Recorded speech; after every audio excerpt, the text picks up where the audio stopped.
ceasefire, or a ceasefire that Bibi in the base really doesn't want. And this is a way of saying, listen, I did this for you, and now please accept the ceasefire in Gaza, even though it's not what you promised your base, and there's no total victory. What do you think? I mean, that's just me spitballing. Look, I don't even want to pretend what's happening behind the scenes. I mean, I don't want to imagine who shook whose hand, when, how, or when. But I mean, no matter what Bibi promises based in Israel, getting support from the President of the United States in Israel in such a way is a major internal political event. I mean, at the end of the day, the role is bigger than the person, and Trump is still the President of the United States.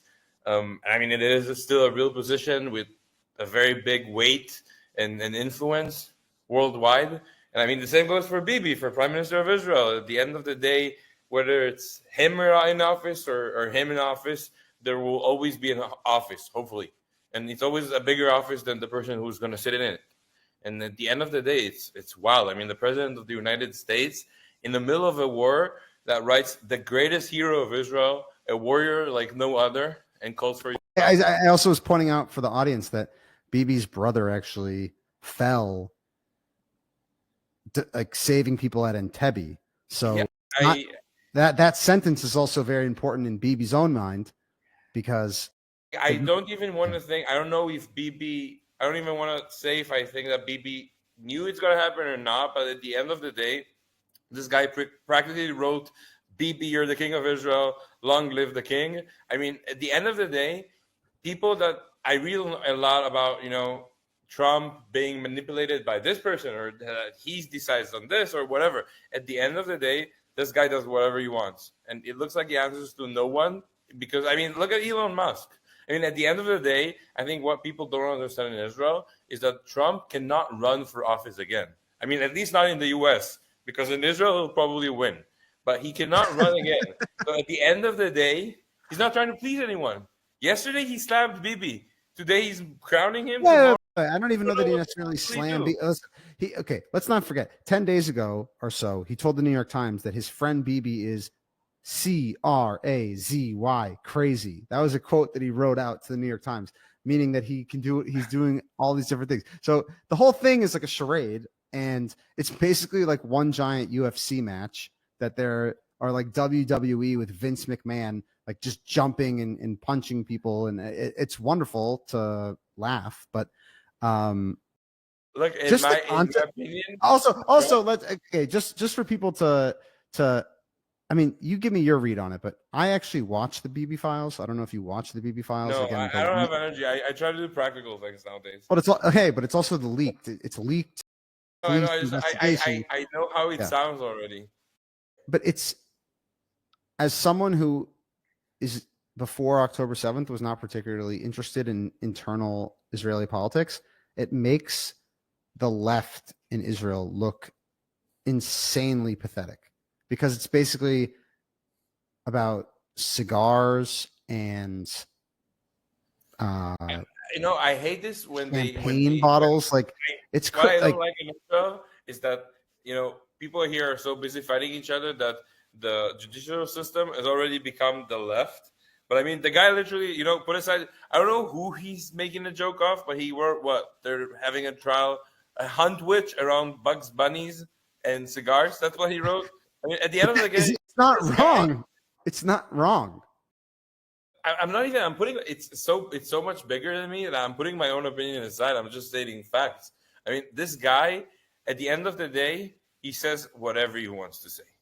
I mean, my only opinion is, at the end of the day, I mean, this guy, the amount of influence that this guy has, at the end of the day, we're still an independent country. I mean, we're not a dot on the flag yet, and I mean. Well, first of all, he also wait a sec. He also basically said that. That is another important thing, because he says the United States saved Israel. And you know something? On October 8th, 2023, if the strength of the United States was not behind Israel, there would have been big problems. Yeah, but now we said that the United States he said the United States saved Israel, and now it will save Bibi, which is insane, saying something like this. Just in the matter of put aside this tweet, saying what I would not want to see is the support from a U.S. president to anyone, to any candidate in any country during a campaign. At the end of the day, trying to influence campaigns in other countries are dangerous. And I don't like, what this guy can do in one tweet, we can never ignore the impact. It will be on every single poster, campaign ads, videos. Bibi's campaign is going to show this tweet in every single angle possible. But I just hope for the sanity of the political system in Israel that this is the last tweet about, so deeply in internal politics. And I don't know. Let's well, it's also crazy. I like winning wars better than politics. For sure. But what's really crazy is majority of the hostage families who are not necessarily on the best, they don't necessarily think so highly of Benjamin Netanyahu, but almost every hostage that is released or has been released and comes and speaks in America or speaks to Trump says, Donald Trump, you're my hero. You're my savior.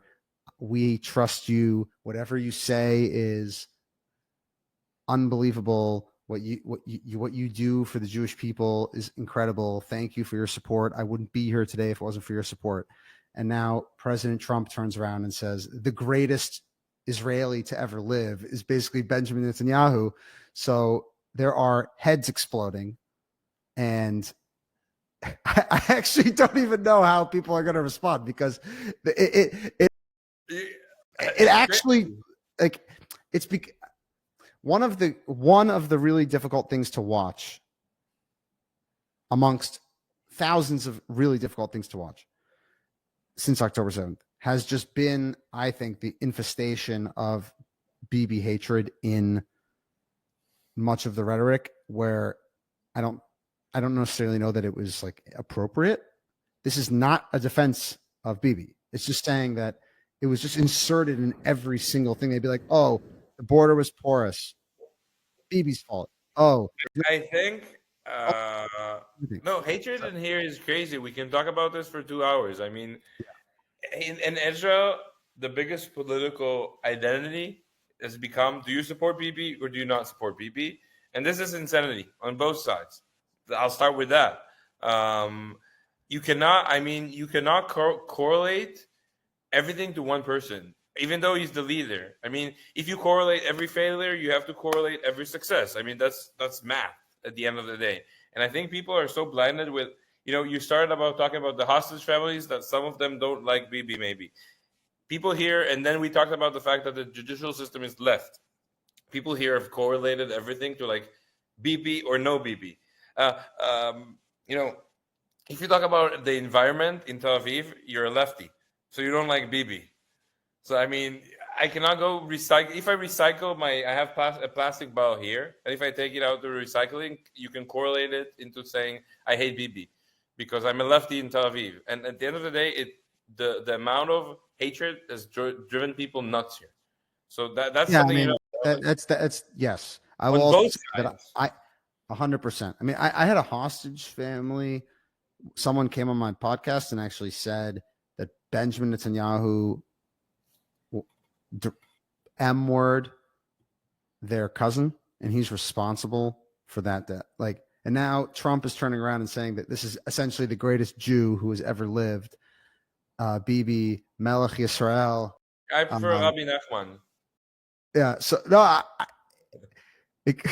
Again, I'm just going to read this last part. He deserves so much better than this, and so does the state of Israel.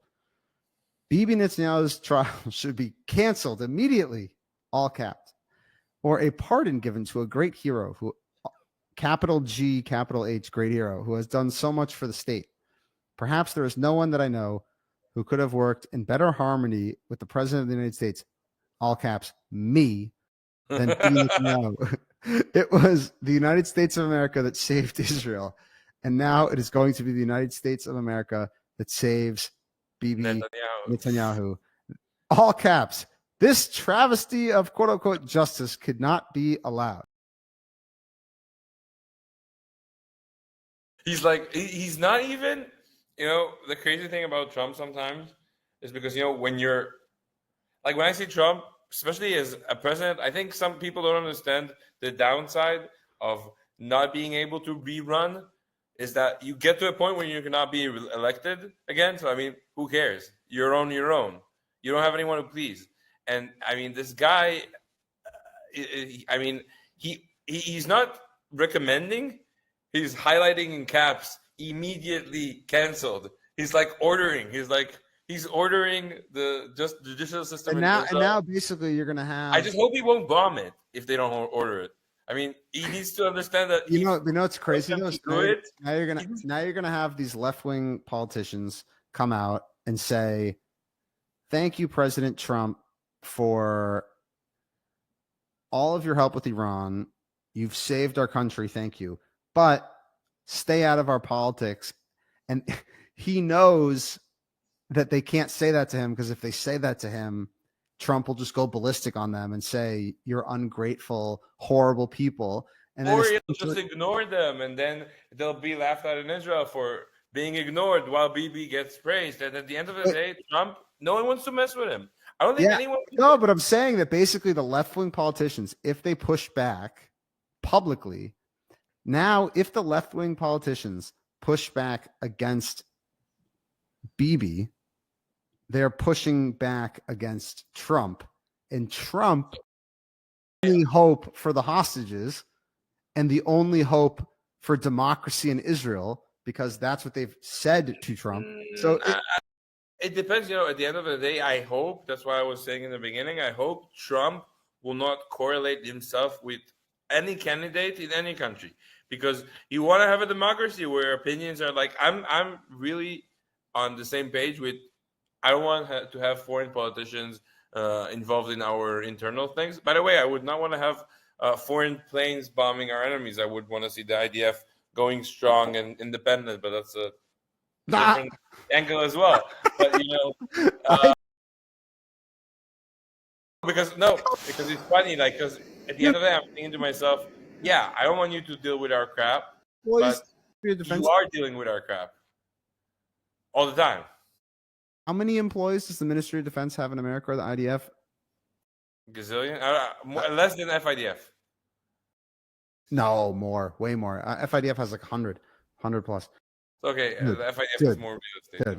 Israel, for by the way, it's a lot of it's America's fault because America wanted to make sure that they had control in the region geopolitically and keeping things in their sphere of influence, as you might say. So it's not as if America didn't want that. America did want that, but when you talk about Israel even trying to develop its own planes, that was canceled a lot of times because America wanted those purchases coming through America. So it's not.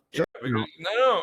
I'm not really. I'm all up for the cooperation, but at the end of the day, I was saying I do agree with the statement of do not mess with our own internal politics. That any country would say to a different country, but at the end of the day, when you have American tax money paying your protection. I mean, it's like it's like letting your dad buy you a house and then not letting him tell you how to use it.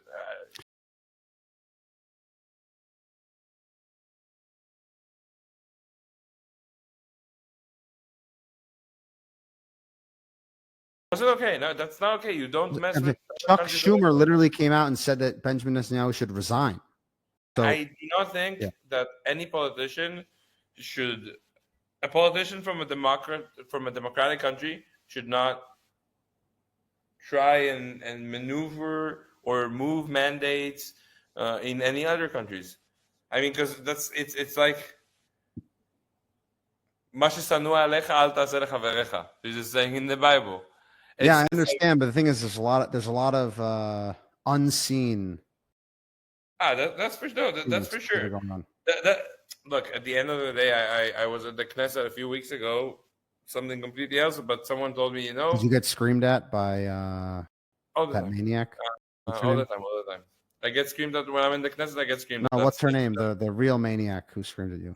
I'm not allowed, it's the defamation. I'll be sued. People here.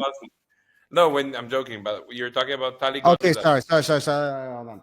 Who is that kind lady who had a very intense interaction with you? A member of the Knesset, Tali Gottlieb.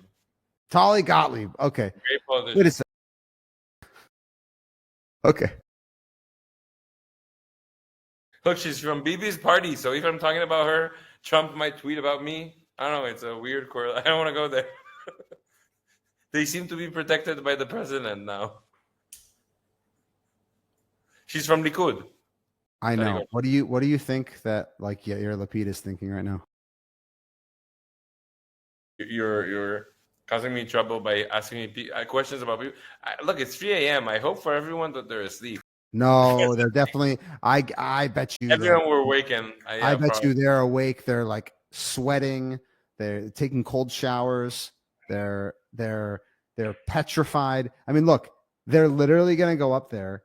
Like the whole reason that half of these people show up at the Knesset now is to just basically go up there and go on some diatribe against Bibi and say how he's evil and doesn't care. But I mean, no. But the thing is with the Knesset is once you learn it, you see that both sides of the map are not very, I would say, I'm not professional and productive.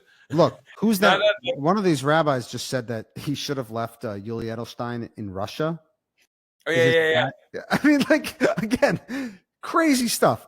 I'm not supporting. Knesset is a crazy place. I mean, again, it's 100%. But there's only one side that just was told that they're the greatest Jew in the history. Oh yeah. And now, and they need Trump. And it's the thing is that Trump doesn't like ungrateful people. Everyone needs Trump. That's the problem in Israel. And I can tell you one thing. If a trial about any kind of champagne should be held, it should be about what they're drinking now in Bibi's office, because they're probably popping bottles now. the champagne that they were talking about is probably open now. I mean, this is crazy. For one side, it's a huge political win. I mean, I would want to see the polls tomorrow morning. What is this Bugs Bunny doll? I didn't remember that. I don't know. Look, I mean, people. Do you remember when Trump posted the Trump Gaza video? Yes.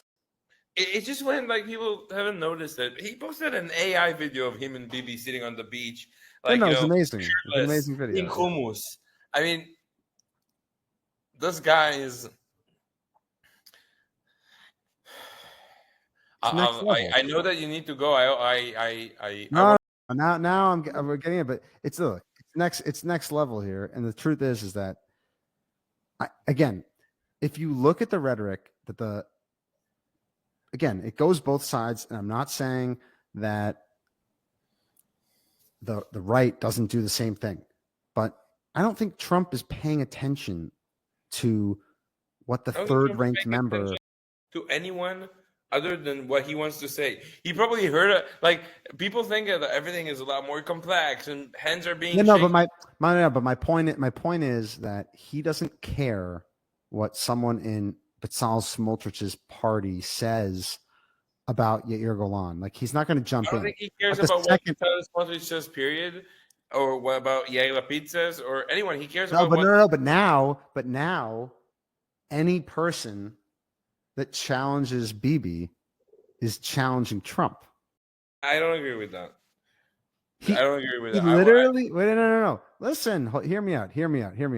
He literally says, and this is why, to me, it's like next level is could not have been better, sharper, or stronger in his love for the incredible Holy Land. Anybody else would have suffered losses, embarrassment, and chaos. Bibi Netanyahu was a all caps warrior. So basically, if you challenge him, you are threatening the security of the state of Israel, and nobody else can work with Trump like this man works with Trump. So if you are Yair Lapid, if you are Benny Gantz, if you are Gadi Eisenkot, and you get up and say anything about Bibi, you are now saying that you are smarter than Donald Trump and that you know better than Donald Trump and that you think you know the security better than Donald Trump when Donald Trump is paying your bills? How do you respond? You said so many names of so many important people. I don't even want to respond. My point is that they can't respond. They can't say that because the second they do it, now they're undercutting the legitimacy. I don't think we'll be seeing people like you mentioned going around and tweeting bad things about Trump shouldn't have stated this. I think they will try to just let it go. But I think at the end of the day, like Bibi's, this will be in the heart of Bibi's campaign.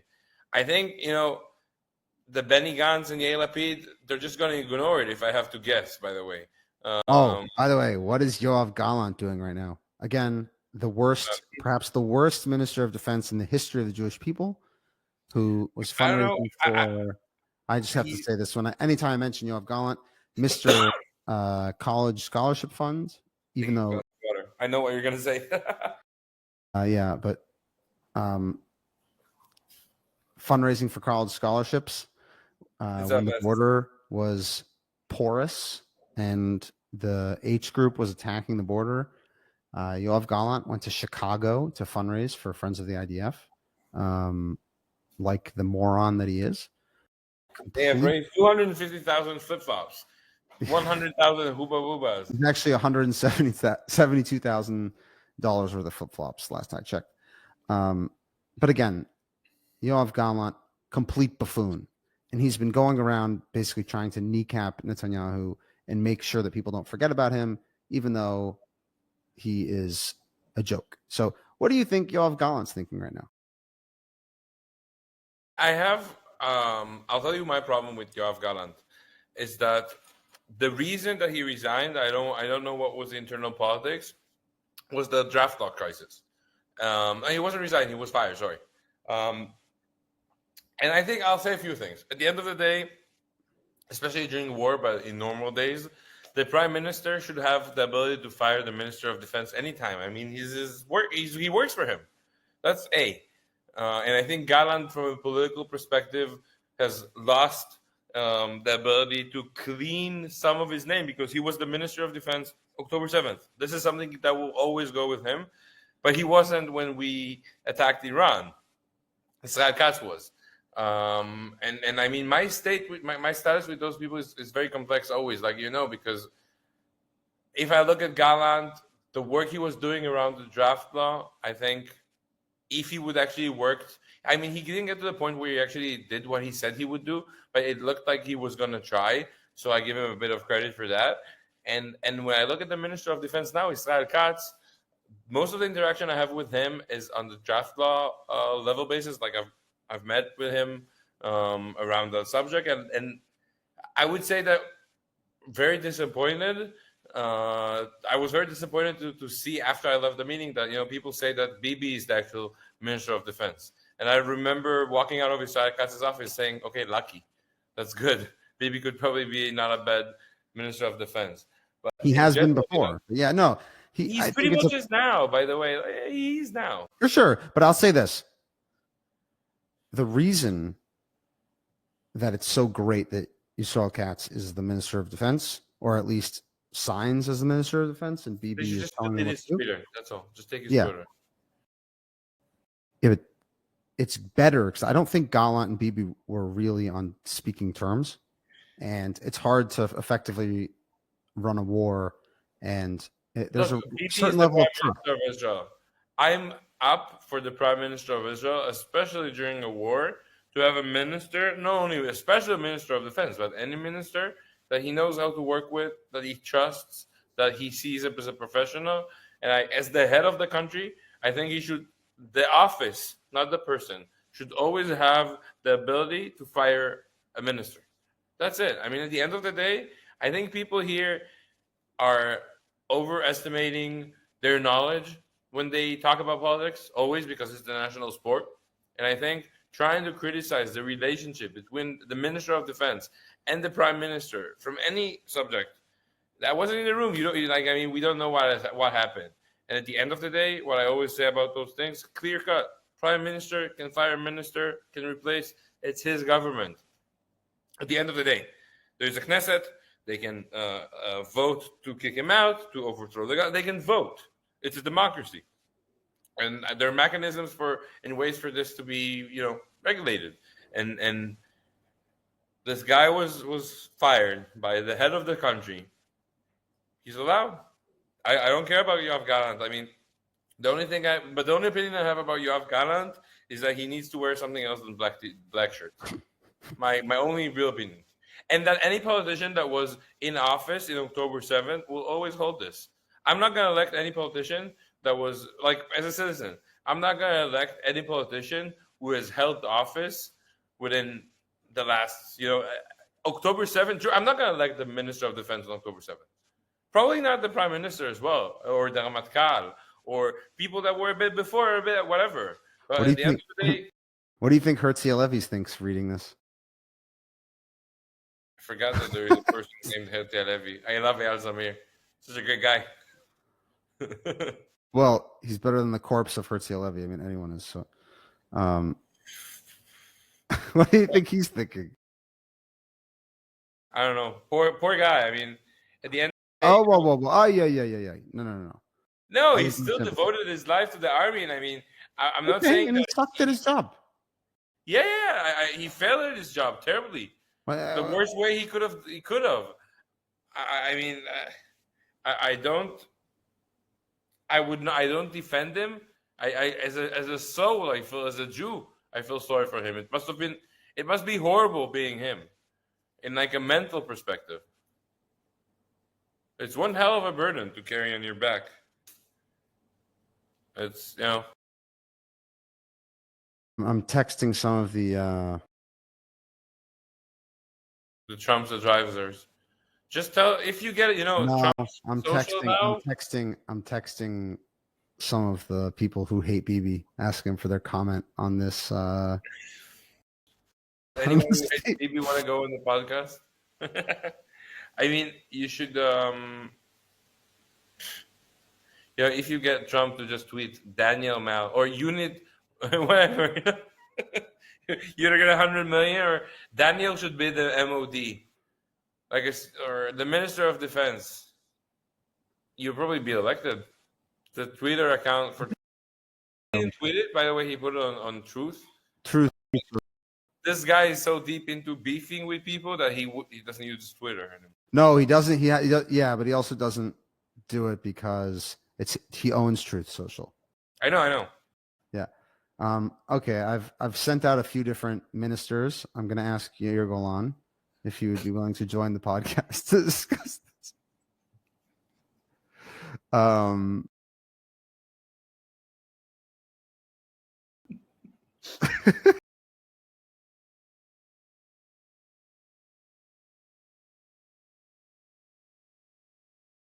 mean, it's just, I guess, got to say that just from texting Yair Golan now is like straight disrespect.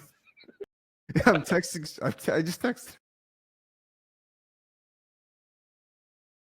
It's 3:30 in the morning, and this guy is probably like in the middle of a panic attack. He's like refreshing, waiting for Trump. By the way, that Iran actually quoted Yair Golan, and they said even the generals of Israel say that they hunt babies as a hobby.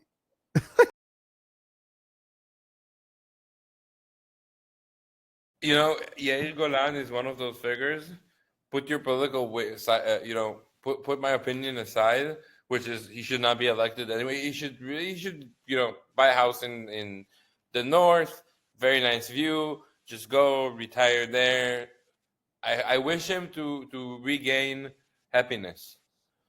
Especially as a guy who was, as again, the office is bigger than the person as Gan Ramatkal.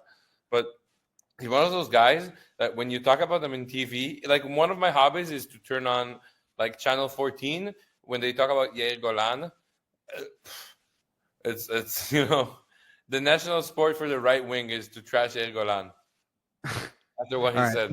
Before I let you go, let's talk about some of the most egregious fundraisers that were done during this 12-day campaign in Iran. I was so busy doing actual things, I didn't even notice.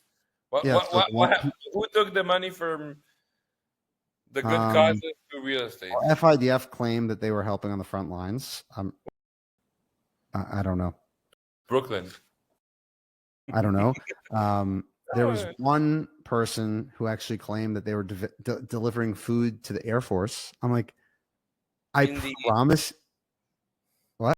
The Air Force is well fed. I was like, I promise you that they do not need.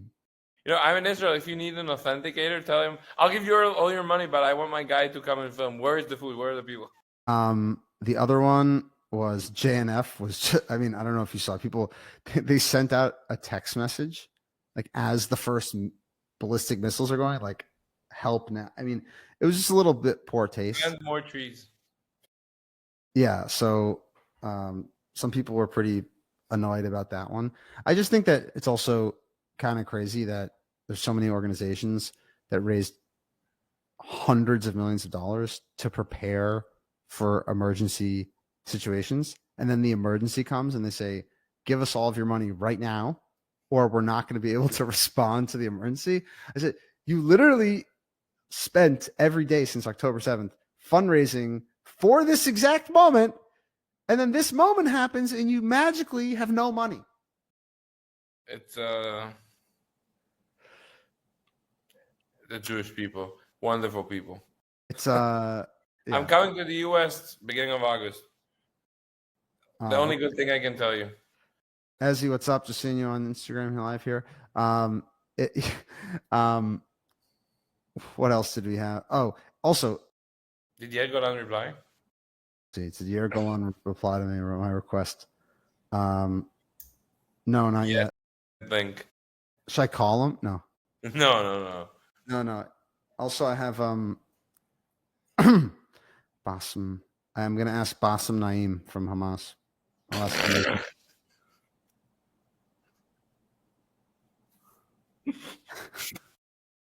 Him you can call.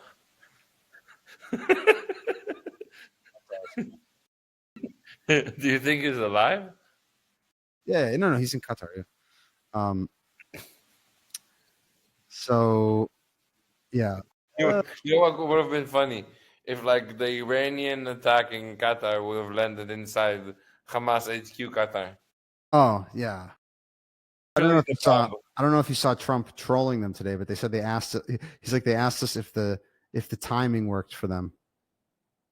They asked them. They're like, oh, they asked if they could shoot at 1:00. We're wondering if this works, and we said, yeah, of course, 1:00 is great. Then we had everyone out of the base. So the whole thing is pretty crazy. Okay, so hopefully we can connect tomorrow as well because this is unbelievable. Maybe they go to election tomorrow. We can talk about again. Oh, you're saying Bibi after receiving this endorsement is just like, oh, we should just go to elections right away. Look, I don't know, but I don't know if there was a poll in Channel 11 today, which is like the national channel. It should be the most non-politically biased channel. Last poll by Bibi was, I think, I don't catch it on the numbers, but I think it was 23 before Iran and went up to 31. Something like this, like 31 seats. 31 mandates, yeah. Wow. And I think at the end of the day, people are, life is a matter of momentum. And when you come strong to a war, an election is a war. And I mean, if you come as a leader after Iran with the endorsement of the United States president, I don't know what's going on with the hostages, but I pray as a Jew that they'll come back. But I think that, if he brings this as an achievement as well, or at least finishes it, it's not going to be something that, they'll talk about it always, but you understand what I'm trying to say without saying anything that will piss anyone off. And, what's happening, it's so untalked about. What's happening in Syria? What's happening in Lebanon? What's happening with Saudi Arabia? I mean, I think we're on the verge of a few more peace treaties in the next few years. Maybe before. I mean, we've seen things happening very fast here in the Middle East.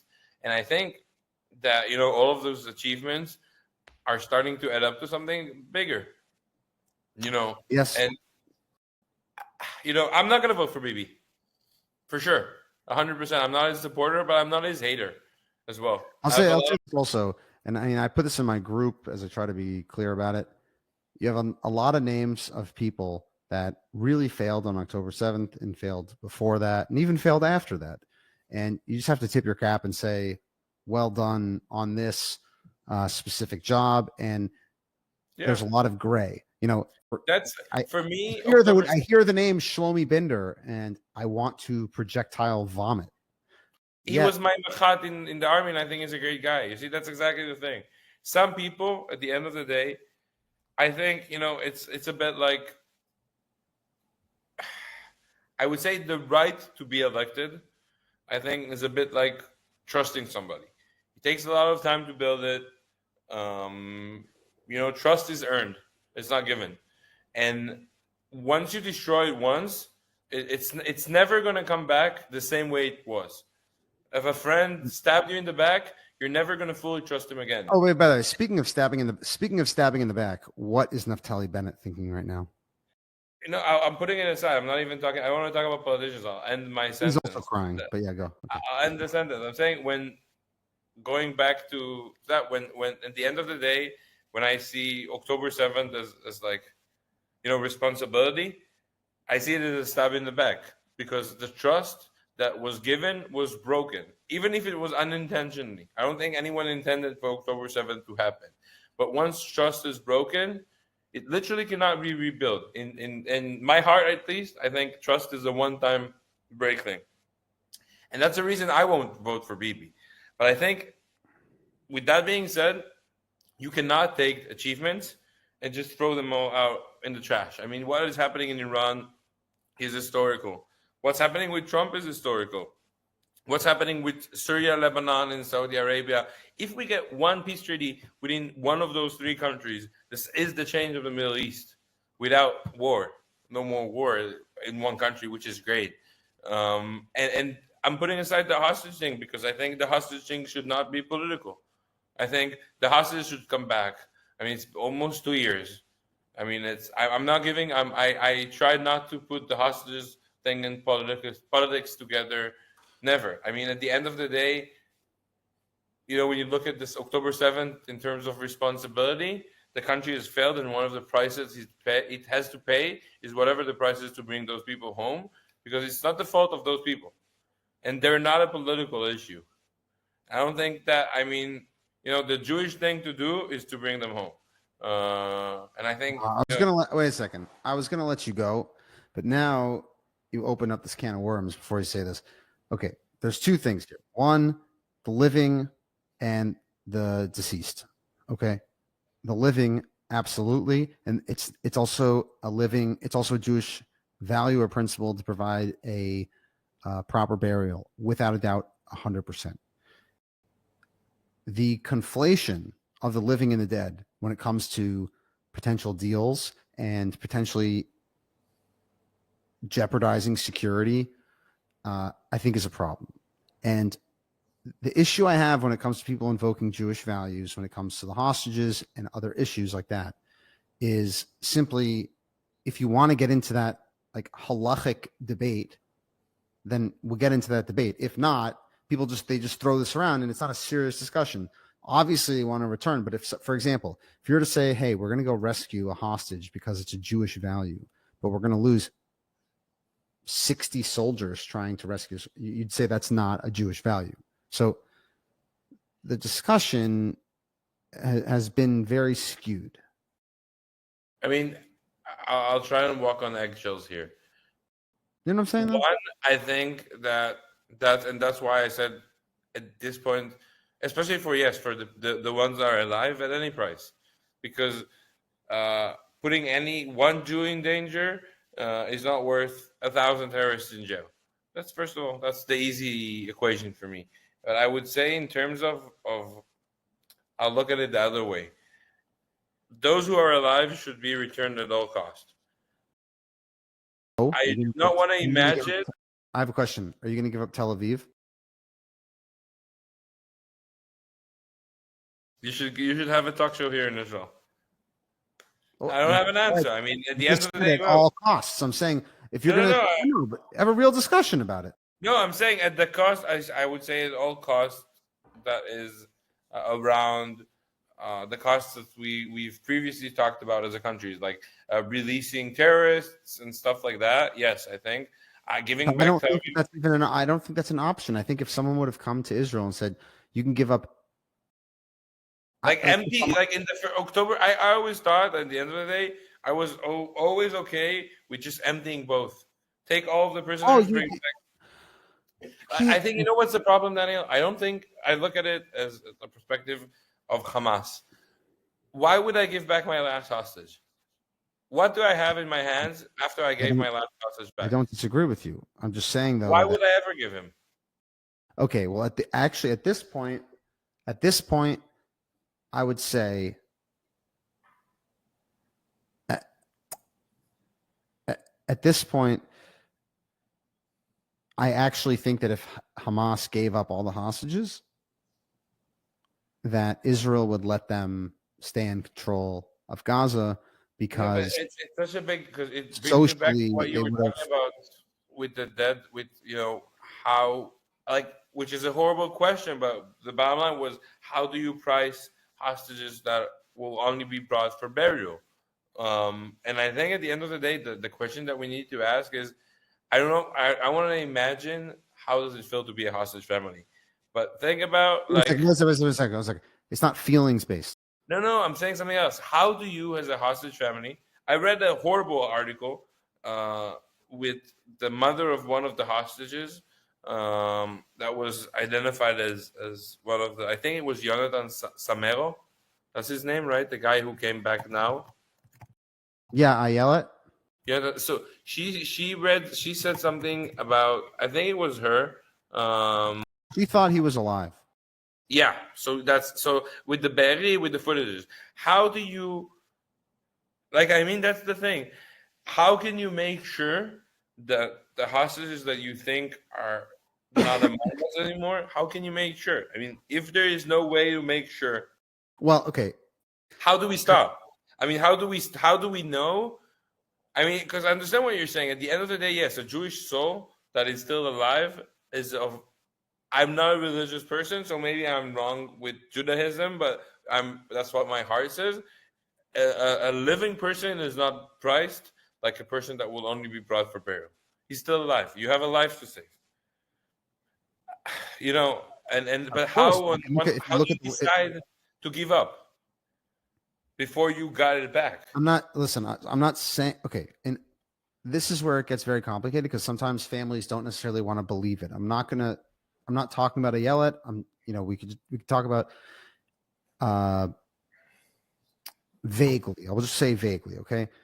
If you have certain hostages that you know confirmed that are deceased, but the family doesn't accept it for whatever reason, there's there's only so much you can do. I'm not saying you want to go No, out there. I agree, but how do you accept it? I mean, I do not want to imagine what they use to understand what has happened.